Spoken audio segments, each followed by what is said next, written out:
தமிழ்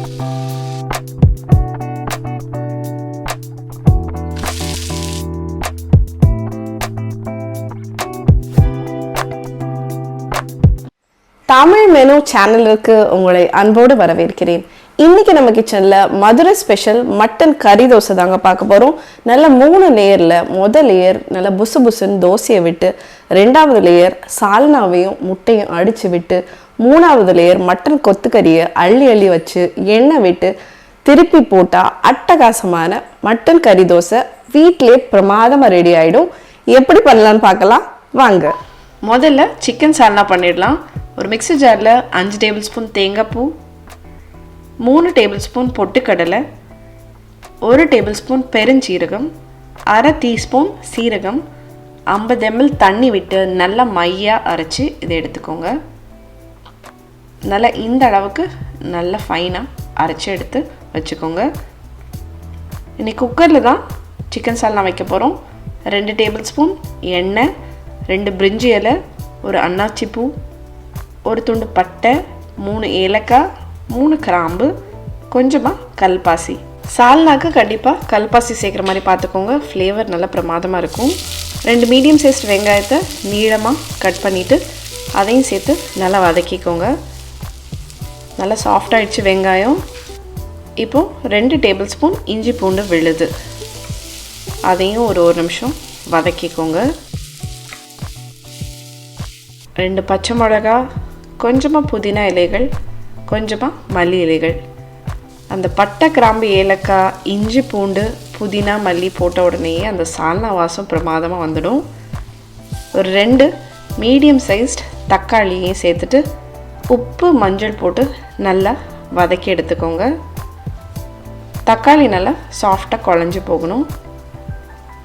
இப்போ தக்காளி நல்லா சாஃப்ட் ஆயிடுச்சுங்க. இதுக்கு தேவையான மசாலா தூளெல்லாம் சேர்த்துடலாம். 1 டீஸ்பூன் தனி மிளகாய் தூள், 1 டீஸ்பூன் காஷ்மீரி மிளகாய் தூள், 2 டீஸ்பூன் கொத்தமல்லி தூள், 1/4 டீஸ்பூன் பட்டை கிராம்பு ஏலக்காவை சம அளவு எடுத்துகிட்டு பொடி பண்ணி அதில் ஒரு 1/4 டீஸ்பூன் சேர்த்துருக்கிறேன். இந்த மசாலாவை லைட்டாக கொஞ்சமாக தண்ணி விட்டு அந்த பச்சை வாசனைலாம் போகிற வரைக்கும், நல்லா எண்ணெய் பிரிஞ்சு வர வரைக்கும் நல்லா வதக்கி எடுத்துக்கோங்க. மசாலா பர்ஃபெக்டாக குக் ஆகிடுச்சுங்க. இந்த சமயத்தில் 1/2 கிலோ சிக்கன் சேர்த்துக்கிறேன். எலும்போடையும் தோலோடையும் நான் இன்றைக்கி சிக்கன் எடுத்துருக்கிறேன். 1/2 கிலோ சிக்கன் நல்லா வாஷ் பண்ணிவிட்டு சேர்த்துட்டு நல்லா கலந்து விட்டுக்கலாம். சிக்கனை சேர்த்துட்டு ஒரு 5 நிமிஷம் நல்லா அந்த மசாலாவோட கலந்து விடுங்க. அதுக்கப்புறமா நம்ம அரைச்சி எடுத்து வச்சுக்கிற அந்த தேங்காய் விழுது, மிக்சர் ஜாரை லைட்டாக தண்ணி விட்டு அலசி அதையும் சேர்த்துக்கோங்க.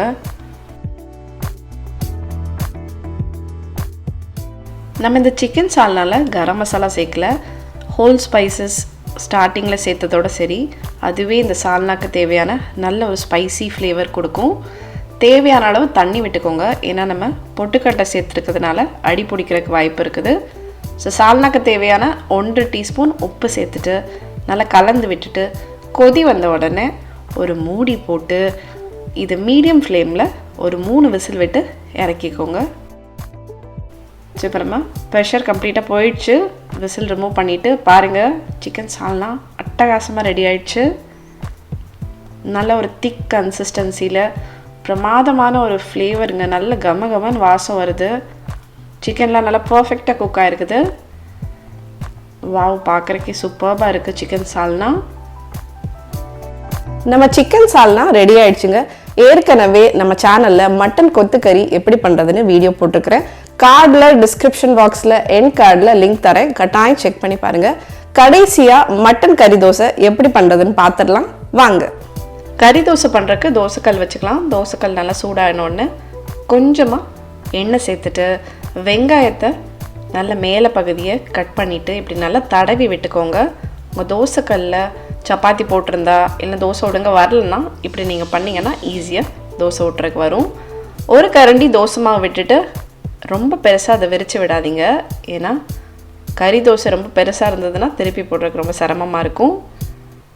இப்போது ஒரு பாத்திரத்தில் முட்டையும் சிக்கன் சால்னாவையும் அடித்து எடுத்துக்க போகிறோம். ஸோ ஒரே ஒரு முட்டை, அது கூடவே ஒரு கரண்டி சிக்கன் சால்னா சேர்த்துட்டு இதை நல்லா அடித்து எடுத்துக்கோங்க. இந்த மாதிரி நல்லா அடிச்சுட்டு தோசைக்கு மேலே கொஞ்சம் கொஞ்சமாக இப்படி ஊற்றிக்கோங்க. தோசை வந்து மேலே ரொம்ப மாவாக இருக்கும் போது நீங்கள் ஊற்றாமல் கொஞ்சம் ஒரு நிமிஷம் விட்டுட்டு ஊற்றுங்க. அதுக்கப்புறமா நம்ம மட்டன் கொத்துக்கறியை தேவையான அளவு எடுத்து வச்சுட்டு 2 டீஸ்பூன் எண்ணெய் சேர்த்துக்கிறேன். கொஞ்சமாக கொத்தமல்லி இலைகள். இந்த தோசை கரண்டியை வச்சு இந்த மீட்டை இப்படி அழுத்தி விடுங்க. இந்த தோசையோடு சேர்த்து ஒரு 2 நிமிஷம் மீடியம் ஃப்ளேமில் வச்சு கறி தோசை பண்ணுங்கள். 2 நிமிஷத்துக்கு அப்புறம் திருப்பி போட்டாச்சு. இதுவும் ஒரு 1லேருந்து 2 நிமிஷம் பொறுமையாக நிதானமாக வேக வச்சு எடுத்துக்கோங்க தோசை. இப்போ நம்ம கறி தோசை ரெடி ஆயிடுச்சு, எடுத்துடலாம். இன்னொரு தோசையுமே நம்ம போட்டுடலாம். அந்த தோசை நல்லா வெந்ததுக்கு அப்புறமா இந்த முட்டையும் சால்னாவோட மிக்சரை ஊற்றி நல்லா எல்லா பக்கமும் தடவி விட்டுக்கோங்க. இதுக்கு மேலே இப்போ மட்டன் கொத்துக்கறியை ஒரு தோசைக்கு அளவாக எடுத்து வச்சுக்கோங்க. ரொம்ப ஜாஸ்தியாக வச்சிட்டிங்கன்னா ஹெவி ஆகிடும் தோசை, திருப்பி போடுறதுக்கு ரொம்ப சிரமமாயிடும்.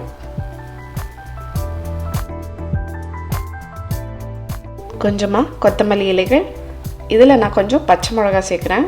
தோசை கரண்டி வச்சு அந்த கறியை நல்லா கீழே அழுத்தி விடுங்க. ஸோ ஒரு 2 நிமிஷம் நல்லா வெந்துட்டுருக்கட்டும் தோசை. எண்ணெய் சேர்த்துக்கலாம் தேவையான அளவு. இப்போ தோசையை மெதுவாக நிதானமாக பொறுமையாக திருப்பி போட்டுக்கோங்க, ஏன்னா தோசை நல்லா ஹெவியாக இருக்கும். ஸோ இந்த பக்கமுமே ஒரு 1லேருந்து 2 நிமிஷம் நல்லா மிதமான ஃப்ளேமில் நல்லா தோசை வெந்துடுச்சு. இப்போ இந்த தோசையை எடுத்துடலாம். ஸோ அட்டகாசமாக நம்ம கறி தோசை ரெடி ஆகிடுச்சுங்க. நல்லா ஹெவியாக இருக்குது தோசை. இது நீங்கள் காத்தால் சாப்பிட்டீங்கன்னா ஒன்று சாப்பிட்டாலே போதும், நல்லா ஃபில்லிங்காக இருக்கும். இதுக்கு நம்ம சிக்கன் சால்னா ஒரு தேங்காய் சட்னி சூப்பர் காம்பினேஷன். பாருங்கள், செம்ம ஹெவியாக இருக்குது. நல்ல தோசை புசு புசுன்னு, அதுக்கு மேலே சால்னா, முட்டை, அதுக்கு மேலே கொத்துக்கறி.